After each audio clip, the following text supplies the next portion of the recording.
shirt off now, loose.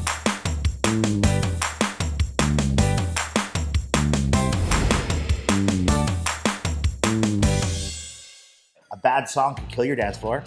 A bad song request could put people into a weird comfort zone. It could be way out of place. An example, I just did a wedding at Clark's Landing, one of our awesome venues out here in Jersey, and it was an older crowd, and one of the bride's guests came over and was like, Kristen loves Rick Ross. Can you play Rick Ross?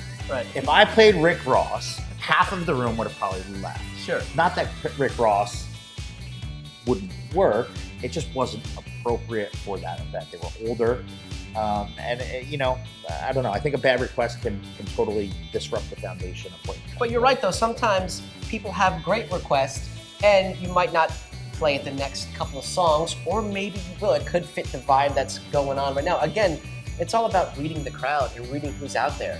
So we want people to stay on the dance floor of all ages, right? That's the point here. So I think as a bride and groom to be, spending the time with your entertainer, with your host, with your DJ, and clearly communicating what you want to hear and what you don't want to hear is a big deal at a wedding celebration.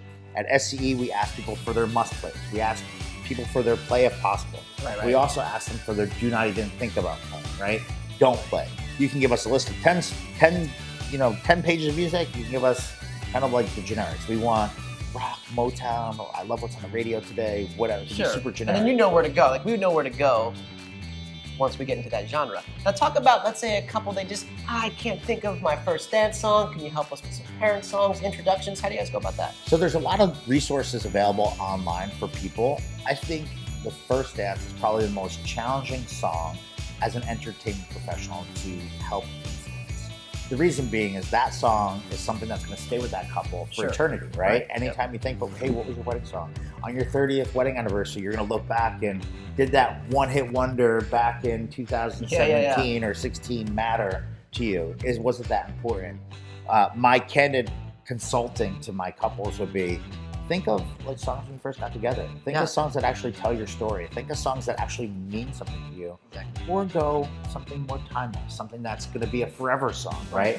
And at last, something that's kind of something that's not so much cliche, but something that actually matters. I like them to pick. I don't really like to give too much, personally, help on the first dance. Like as you say, it's all about where you guys been when you first met, or what song was playing on the radio during a first Twinkie or something like that. You know? That first date, I heard this one song, and that's what always reminds you of that incredible memory, right? Like music has the ability to take you back to a certain time, and the first dance is one of the most important dances at a wedding celebration. It's something that in the future, when you're in an elevator going to work one day, you may hear that song, right? Yeah. So you want to look back and say, wow, I love that song. Or is it going to be a song that in 10 years from now, the entertainment professional at whoever's wedding that you're attending is actually going to have, right? I'm sure you've gotten that a few times, right? Hey, this was my wedding song 20-something years ago. You look and you're like, yeah, that's a hard song. What were you doing at that time?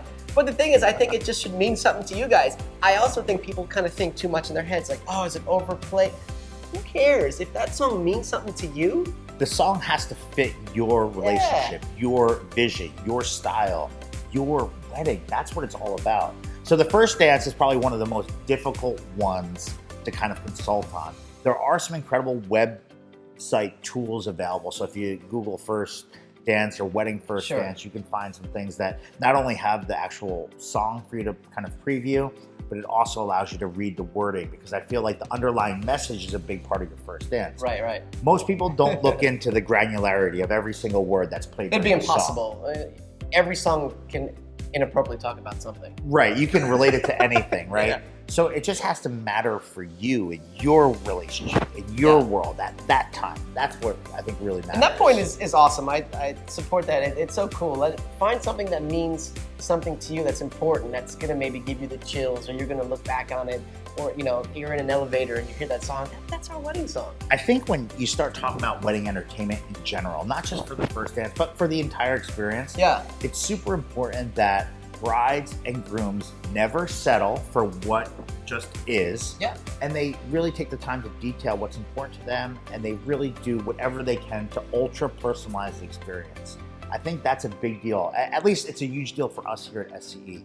We try to take a lot of time, and we pride ourselves on taking a lot of time to kind of totally understand the entire kind of vision for the day, and then to craft this very, very unique experience that's reflective of that moment in time for that couple, for those families, whatever, and really craft something super special.